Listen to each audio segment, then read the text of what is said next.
What's up, guys? It's TechnoViking23 coming to you today with another Raid Shadow Legends video, and today we're actually going to be taking a look at the new Q&A developer video that Plarium brought out today. We're going to be reacting to that. We're also going to be talking about kind of a cool new feature they are bringing out with the fitting room, which appears to be something that's going to help you manage your gear a little bit better in game. So we'll be talking about that after the Q&A reaction. Now, one thing I wanted to mention real quick before this, I am part of the Raid Content Creators Program. However, that does not mean I'm going to pull any punches. I'm still going to give my unbiased opinion on what the company talks about, because I feel that's the only way to be fair. And you guys know me, if you've been paying attention to my videos at all over the last couple of years, you know I like to hold developers accountable. And unfortunately, I feel like we're in a day and age when it's hard to take a developer at their word anymore. So I kind of come at this from a background also of someone that's worked in the corporate area quite a bit. I kind of know how things work behind the scenes with the executives. You know, you have the developers and you have the financial aspect of it as well. So there's a lot of things that are sometimes outside the development team's control. And we're going to talk about that a little bit during this video. I've already watched this once through, so I kind of already have my opinions, but I thought we'd go through, react to everything they say. We have Cirilla here, who is the community manager for Raid Shadow Legends, and she's going to be answering some of the questions that they've been getting quite a lot of lately. So without further ado, let's go ahead and check this out and see what she has to say. Hey everyone, welcome to our very first Raid Q&A video. A short video covering things we've been working on, telling you a little bit about our plans and answering some of your most frequently asked questions. So let's get into those. The first one, will the requirement to get Lydia change when you add the new faction? Short answer, most probably yes, but there is no reason to panic. Some of you may already know that our next new faction will be based on a lot of Eastern Asian influences. And like all other factions, they're gonna have their own crypt in Faction Wars, eventually. We'll be gradually adding new champions to the faction over time, so we won't actually open a crypt for them until we've added enough champions to make it completable. So the requirements for Lydia won't change in the near future, and we will let you know far in advance before the new faction is added to the list of those. Question 2. What? Okay, so that's basically about Lydia, who is the champion you can get if you complete Faction Wars all the way through. They most likely are going to be adding a Samurai faction pretty soon, within the next month or two, I'm hoping. I don't really have any information on that, but that's kind of what I've seen in other interviews they've done. I'm not really quite sure how to feel about this one, because I'm nowhere near close to completing Faction Wars. I think I'm right around 500 stars. You need well over 800 to finish the full Faction Wars, all level 21 3 stars at this point. So if you're close to getting that done, I would probably focus on that now, because it seems like when they do get this new faction in the game, they are going to raise the required amount of stars. That's kind of what I took from her sort of yes, probably, likely, whatever she said there.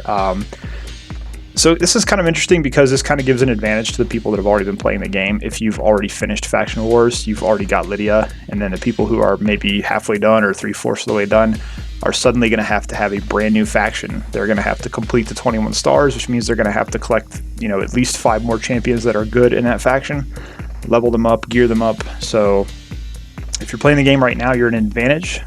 Or if you've been playing the game for a long time, you're kind of at an advantage with this. If you just kind of started, or you're just sort of halfway through Faction Wars, this is going to suck when they change this and you all of a sudden have to complete an extra Faction War. So I don't really know if I like this. I kind of think they should keep the requirement at what it is right now, and then when they add that new faction in, it's kind of like that just gives you an extra faction to sort of complete to get it. Yeah, that's going to make it a little easier for newer people, I guess, compared to the older people having to go through it. But if you want to retain players, you're going to have to stop making things so difficult to get to at some point. So that's kind of my take on that one there. All right, let's see what the next question is. What are your future plans for the Doom Tower? The Doom Tower is supposed to work in rotations, with every rotation switching up the bosses, mobs, and secret rooms. As you might be able to see in-game right now, this current one is named after the Frost Spider, because she's the final boss. The next rotation will have another boss, and so on. However, since this was our very first Doom Tower release, we realized we've got a bit more fine-tuning and tweaking to do on the current rotation. With your help, we have also come up with a whole list of improvements we want to make for the next one. And we're gonna hold off on releasing that until we think it's ready. Right now, we are looking at releasing the next rotation in a few months. Maybe April, maybe sooner. So keep an eye out for news on that. Third question. Did you guys... All right, so interesting question there about the Doom Tower. I gotta be honest, I don't really care about the Doom Tower anymore. It was really cool the first 2 runs through.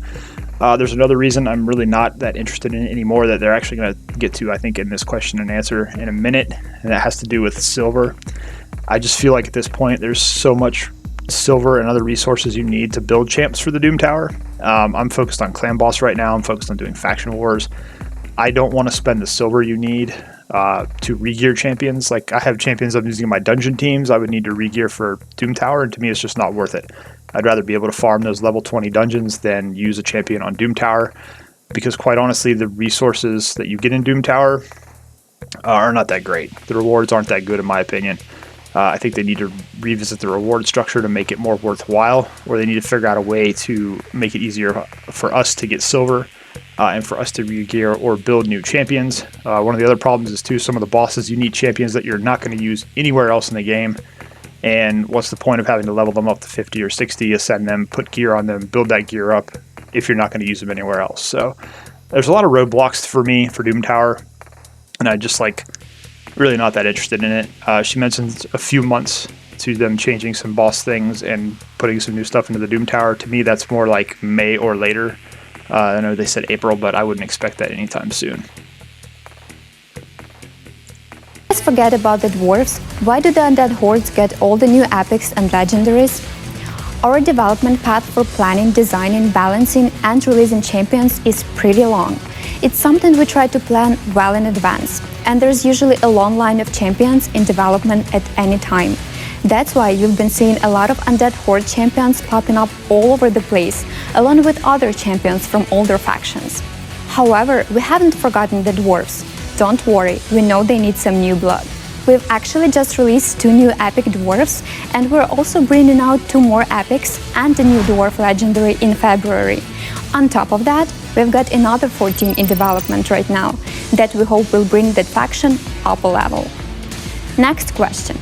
Do you have any... Okay, so that question, I gotta be honest, I don't really care about it.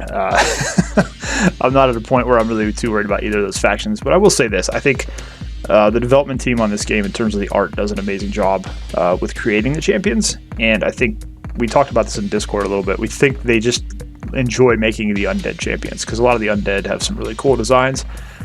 She mentioned the dwarves. Yes, they did just get, I think, Ragnar Goldgleam and also Melga Steel Girdle just came out, so they did get 2 really good epic champions. They just got added in. Also, Kurzad Deepheart, who's a great void rare that just came out for the dwarves. Kind of cool tidbit in there. We are going to get a new legendary dwarf here in the next month or so, apparently, it seems like, so that's kind of cool. The dwarf legendaries are actually some of the best legendaries in the game, so that's exciting. Hopefully, this new one will live up to Mountain King, Trunda, etc. So that's kind of cool. Like I said, I don't really care about what faction has more champions than not. I know the dwarves definitely need it. They're one of the worst factions in terms of overall quality.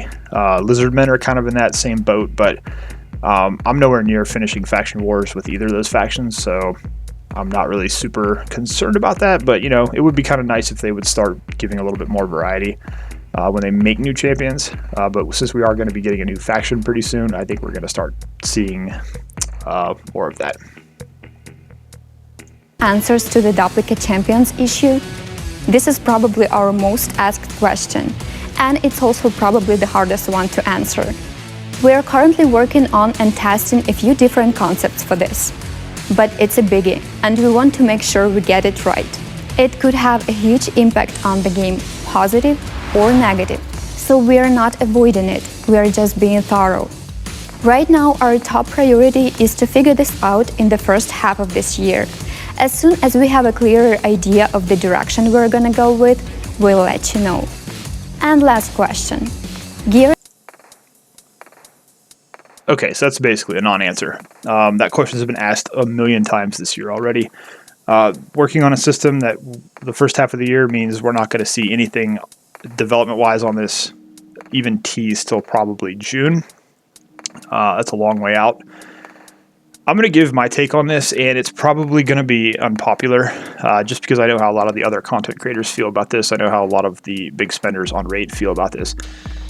I don't think duplicates are an issue in the game right now, and I think that's why they haven't really made anything clear on where their stance is or what they're doing about it. One of the things you guys have to understand about a game like this, and my experience with mobile games goes back to Marvel Strike Force and Star Wars Galaxy of Heroes. I've been playing mobile games as far back as I think Rage of Bahamut, which is a card game. Like, God, that's been at least 10 years since I played that. So these gaming developers, and I'm talking more about the financial executive side, they're going to do the bare minimum to make a profit. They're going to put the least amount of content into a game that saves them on actual development cost. The thing is, they're going to do what's best for what I call the silent majority that plays these games, because if you're going to be honest, your YouTube community, your Twitch community, your Reddit community for a lot of these games maybe represents 5% of the total amount of players that actually play this game. If you look at the number of downloads Raid has on Apple, PlariumPlay, on the Google Store, and if you basically think that even half those people that have downloaded it still play, the total number of subs on all the biggest Raid content creator channels, the total number of people on the Reddit, the people streaming on Twitch, that accounts for maybe between 3 and 5% of the overall amount of people playing this game. So even though, you know, we make content for this game and we think there's a large voice from that, that's not exactly true. The fact is, there's a lot of whales, there's a lot of dolphins who play the game, who spend a lot of money on the game, that just have fun playing the game. There's a lot of casual players that maybe spend $50 a month. They just enjoy playing the game. They don't care about, the YouTube videos. They don't care about building a clan boss team. They don't care about any of this other. They just like to play Raid. There's a lot of people like that, and those are the people that actually keep these games alive. You see this also in AAA game development. Call of Duty is the best example of that. Every single year Call of Duty comes out, it's the same iteration that it's been for the last 10 years. Everybody complains about it. All the YouTubers bash it. All the Reddit threads bash it. They talk about how it's the same rehash stuff over and over again. But the game still sells millions of dollars worth of copies. Because guess what? There's a silent majority that play the game. They don't care about that stuff. Raid is the same way. Most of the people that are playing this game do not have three of every legendary.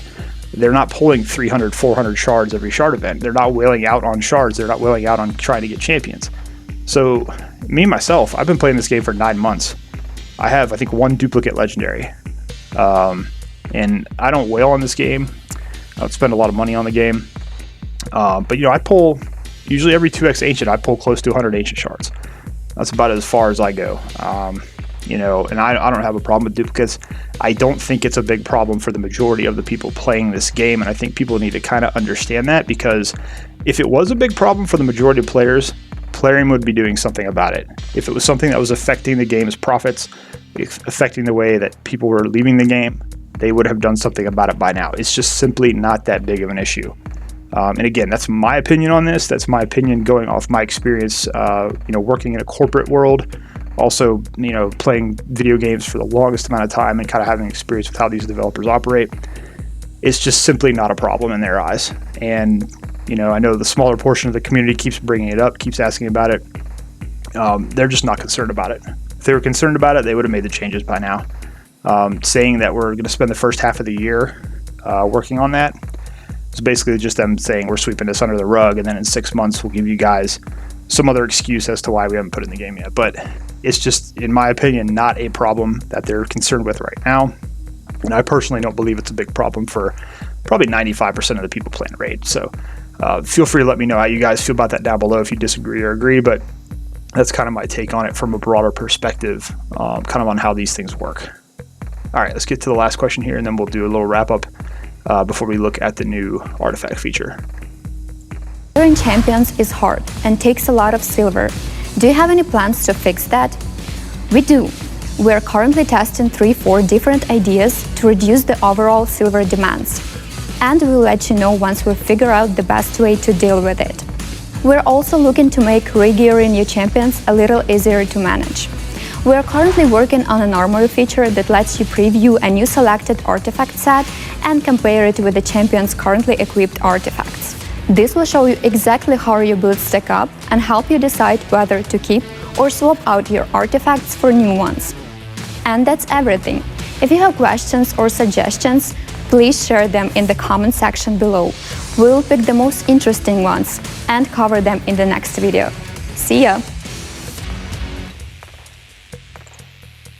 Okay, so kind of another non-answer, and we've gone over this before in a couple other videos, that it is sort of a problem with silver in this game. I mentioned it briefly in the Doom Tower section, how that's one of the things keeping me from wanting to play Doom Tower is having to spend all the silver to re-gear champions. I just built my unkillable clan boss team and probably have spent well over 20-30 million silver doing that. It's a pain to grind it all up. You spend it so fast. Rolling artifacts, especially accessories, is like one of the most painful things in this game because you fail so many artifact rolls and you just watch that silver evaporate. Even when you get glyphs, like if you get a better glyph and you want to replace it on your gear, you have to spend the silver again to do that, and there's a possibility that new glyph might fail. So silver is a problem in this game. It simply is. I have a couple ideas on how they could fix it. I think it's actually really easy on how they could fix this problem, but I don't think they want to do anything. And kind of the way they said, we're working on 3 or 4 things, is just kind of more speak to say, hey, you know, we need more time to make up more excuses, basically. I don't personally think they're going to do much to alleviate it, because the things they could do are very easy. They could have already implemented. I don't know what their statistics are on people that buy silver packs out of the shop. Silver packs are usually a very bad value in the shop, but I'm sure some people buy them when you see those 25 million silver offers pop up. I don't know, but I'm certain that if they had evidence to the contrary, if people weren't buying silver packs in the shop, I think they would have fixed this problem already. Again, it comes back to the whole financial thing. And I'm pretty sure people are spending enough money on the microtransactions to keep them from wanting to make it easier to get silver. Rare books are another problem. They didn't address that at all. That was something I know content creators in the past complained that they were getting too many of from clan boss and other areas, and then they took them out of the game, and now you can't find them anywhere. So actually, in one of the last interviews Cirilla did, she kind of called people out for that and said, well, you guys said there were too many and now there's not enough, so which one is it? And gotta admit, I kind of agree with her on that one. So it's kind of funny, but yeah, silver is actually something I was going to bring up. I have another video I'm working on when I'm talking about a couple things that Raid could do immediately to make this game better, and I kind of talk about that a little bit. One of the things would be to do like a double 2x silver weekend, where basically all the dungeons you run, you get 2 times the amount of silver.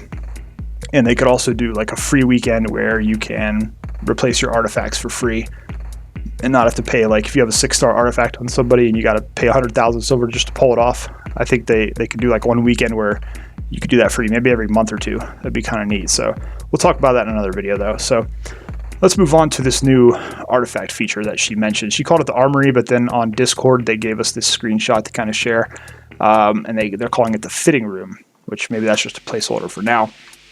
But this looks like just another option when you go into your gear. It's kind of cool. So what you'll have your champion here, and you'll have their currently equipped gear. And when you activate this Fitting Room feature, it's going to put these little hangers over your gear. You'll be able to then go in and put any gear piece you want onto your champion, and then see how it affects your total statistics for that champion. So this is kind of nice. You can kind of build a champion ahead of time, see if you want to make that gear swap, if you want to switch over to it. This way, you can just kind of put the gear on it, and you don't have to spend the silver. Now, if you do decide you put that new gear on there and you do want to keep that build, then you'll have to pay the silver cost for pulling the old gear off, and then you'll put the new gear on. So I think this is a pretty cool feature. I like this. I know there's optimizers and other things people are working on right now outside of the game, but I actually don't mind coming into the artifact area and just filtering things by type and substats to find my own gear. I like to be hands-on. I like to work on it myself, but I think this is pretty cool. I think this is a neat little feature, and I believe this is going to be coming in the next patch. Let me just confirm that real quick on the information that they gave us. Yeah, it looks like patch 3.3, which they say is going to be coming soon. This will be in that new patch. So kind of cool. And one other thing that is coming on the new patch they haven't talked about yet is that there will be a change to clan boss keys. Anytime you get a clan boss key as a reward, it will go into your mailbox instead of going straight into your inventory. A lot of people were complaining that when you're in the monthly login calendar and you get a clan boss key for that day's reward, it goes right into your immediate CLAN boss keys that you could use, and it doesn't go into your mailbox so you can use it later. So that's just one other thing that they mentioned. So that's pretty much going to do it for this video, guys. As I said, they didn't really talk about too much here. They didn't really answer too many questions. A lot of it is pretty much your normal corporate speak that you're going to get a lot of times when they aren't really quite sure what they're working on just yet. But feel free to let me know what you guys think down below in the comments if you agree or disagree with some of the stuff I said, especially about the duplicates. I just personally don't feel it's that big of an issue. So we'll see what happens with that. Like I said, it's going to be a long time before they clarify or talk about anything in depth with that. So anyways, guys, that's going to do it for this video. As always, I hope you enjoyed it. Hope you guys are having a great day. Thanks as always for watching, and I'll see you again next time.